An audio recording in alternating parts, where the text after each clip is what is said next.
This video is going to be a bit different from my usual ones. Usually I play a game, write some notes or dot points of what I want to talk about for a potential video, and then I write up a script. Over a far too long duration of time and a lot of procrastination, that script will finally be done after going through it and editing it as much as possible. After that, I read my lines, then put the video together. It takes me a long time to do a video, far longer than it should.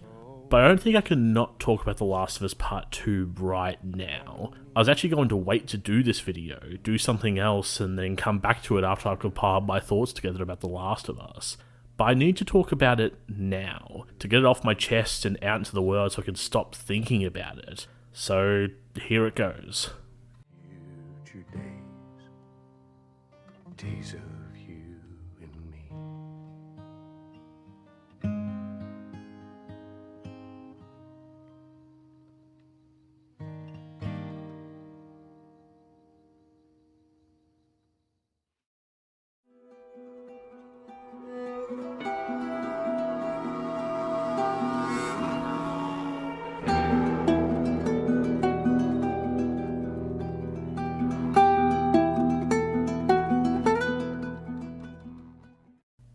I think The Last of Us Part 2 is incredible. Now, that is not by any means a daring thing to say, and I do have legitimate criticisms of the game and even of Naughty Dog itself. But I haven't had a game that has moved me as much as this has. A game that has not only subverted my expectations, but also the way I think about the characters, to put them in a completely new light.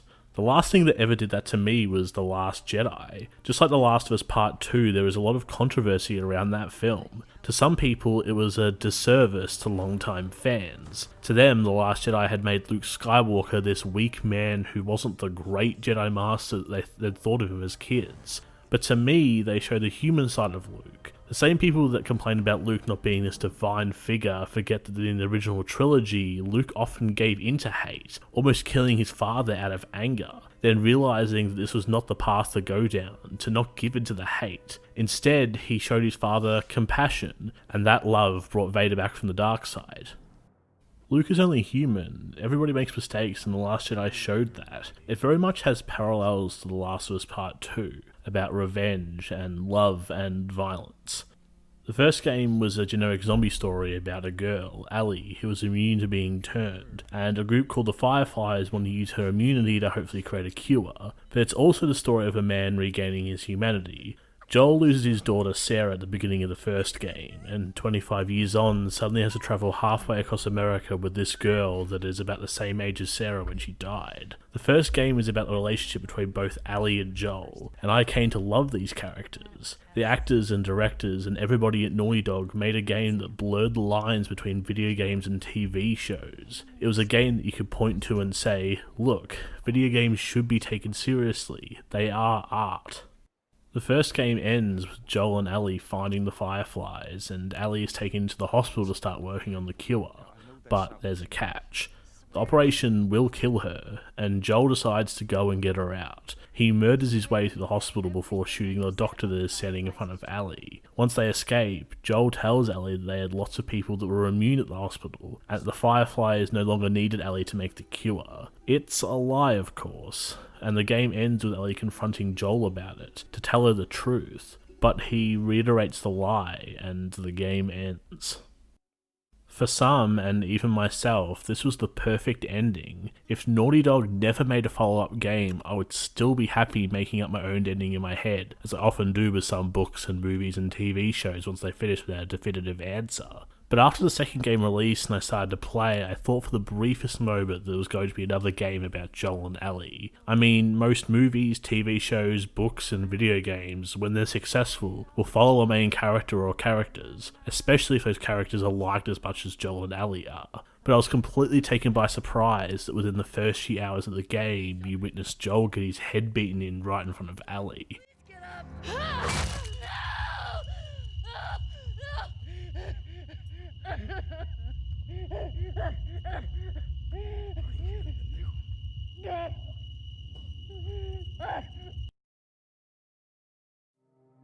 A lot of people seem to think that this is lazy writing, that killing Joel is a disservice to fans like Luke Skywalker was to some people in The Last Jedi. These people don't get the point of either of these stories. They take them at face value and that's it. They don't want to look deeper to see why the writers made the decision for these characters. It wasn't until I finished The Last of Us Part 2 that I realised that without killing Joel, there is no second game. Where else would have Naughty Dog taken the story if Joel was still alive? It probably would have sold well if Joel still was alive, but would it have been a better game? Probably not. It would have been the same story as the first, and it would have been lesser for it. So when Ellie decides to go after Joel's killer, I felt she was justified. I felt as angry as her. This was going to be a story about revenge, and Ellie and myself were not going to stop until we got it. Boy, was I wrong about that.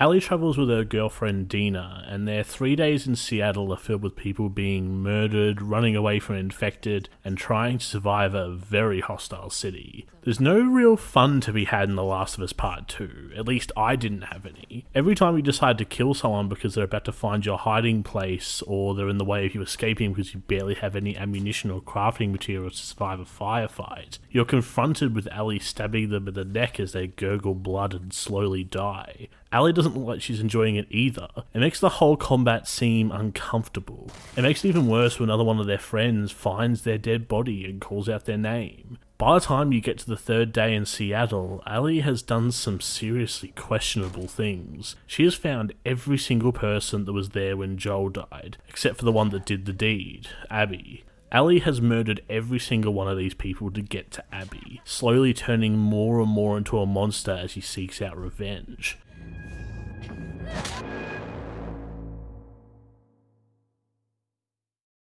During these 15 hours of gameplay, you're confronted with flashbacks of Joel and Ellie, one of them at a museum during one of Ellie's birthdays. It's a really special moment between both these two characters. But the game also shows when Ellie finds out the truth of what happened in that hospital all those years ago. She can't forgive Joel, but they were trying to mend their relationship before Joel's death.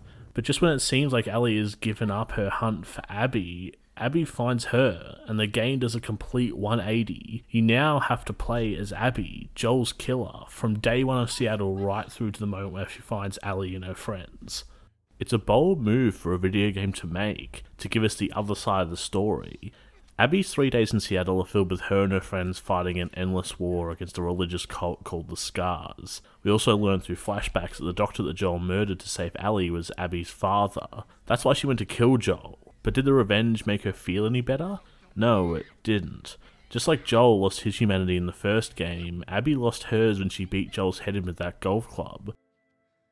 Her 3 days in Seattle lead to her becoming friends with Lev, an outcast of the Scars who was on the run. Abby protects him, and in doing so regains her humanity. But when both you and Abby are faced with what Ellie did to her friends, the horror setting in of what you had done, you realise that Abby isn't the villain, but neither is Ellie, and neither was Joel. Even though he did something so terribly selfish all those years ago, he still did it out of love.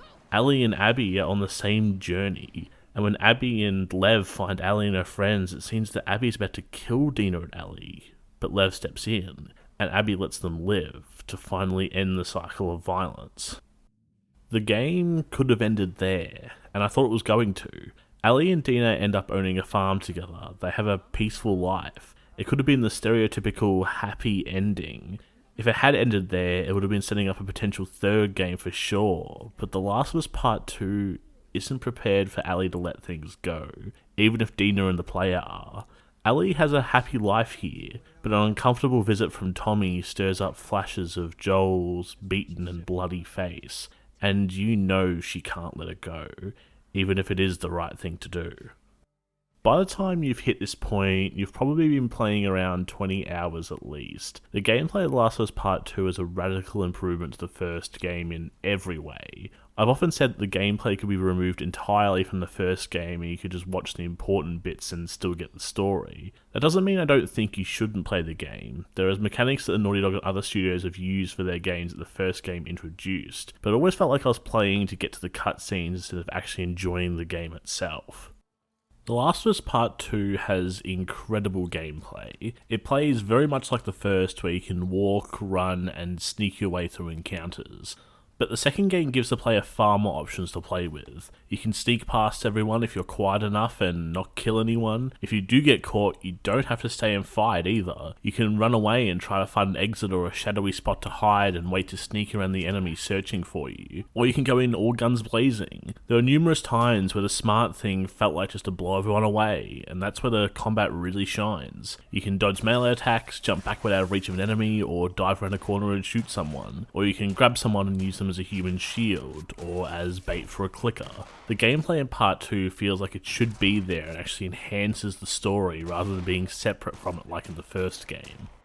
Maybe that's why there's so much controversy at the moment surrounding the length of video games. Up until this point, you've walked in two characters' shoes, been through two boss fights, one of them being against Ellie and the other feeling especially like a final boss to the point where it even had another infected zombie come off it that you need to avoid to kill it. So it's no surprise that even after all of that and Ellie deciding to leave Dina and go after Abby, that some players felt like the game began to drag a little bit. Most games would have ended it right there on a cliffhanger. The third game could have been about Ellie still going after Abby, but still The Last of Us Part 2 lingers in its final hours. There's certainly a discussion to be had about the length of video games, but The Last of Us Part 2 needs to be the song for you to understand why this is happening, why Ellie has decided to go after Abby even though she knows that it's only going to lead to more pain and suffering.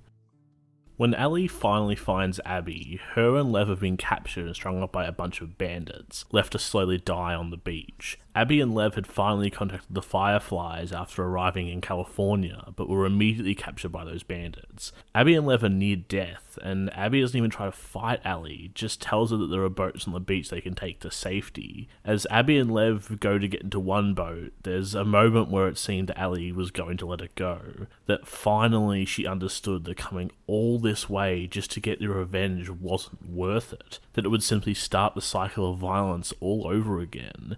She's tired, and we as the players are too. But the moment is fleeting, and Ellie threatens Abby by putting a knife to Lev's throat, saying that she'll kill him if Abby doesn't fight.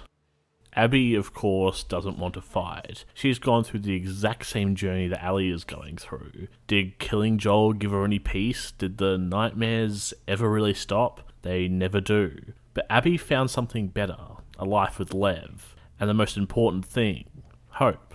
So when you fight Abby, because of course she agrees to fight Ellie now that Lev's life is on the line, I felt reluctant to do so.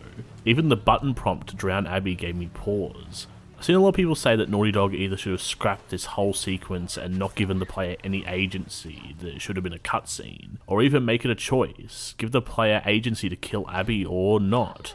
I think both of these are fair points, but they miss why I think this moment is so important. During the entire game, Ellie hasn't been an avatar for the player like a lot of games are, and The Last of Us Part 2 isn't an RPG that should have multiple endings. The Last of Us Part 2 is a linear, story-driven game. Even though we control Ellie, it's not our story to manipulate and make it the way we as an audience and fans want it to be. This is Ellie's story, and that button prompt to me signifies Ellie finally going over the edge. She has come all this way to seek revenge, but just as it's about to seem like she'll go through with it, she lets go. We then see Ellie sitting alone in the water as dark fog hangs around her, while Abby and Lev drive out into the fog to safety, through to the sunlight. All this hate and anger and a need for revenge has brought Ellie to the bitter end. And what has it gotten her? Nothing.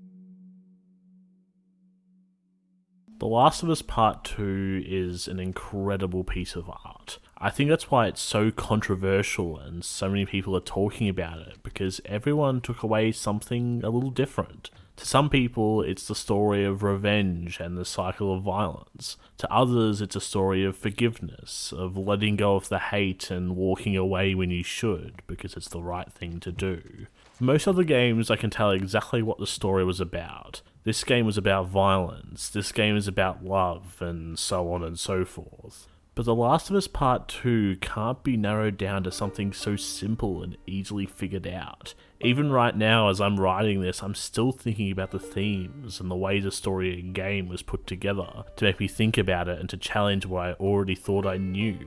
And that is why I think The Last of Us Part 2 will be talked about for years and years to come. Thanks for watching.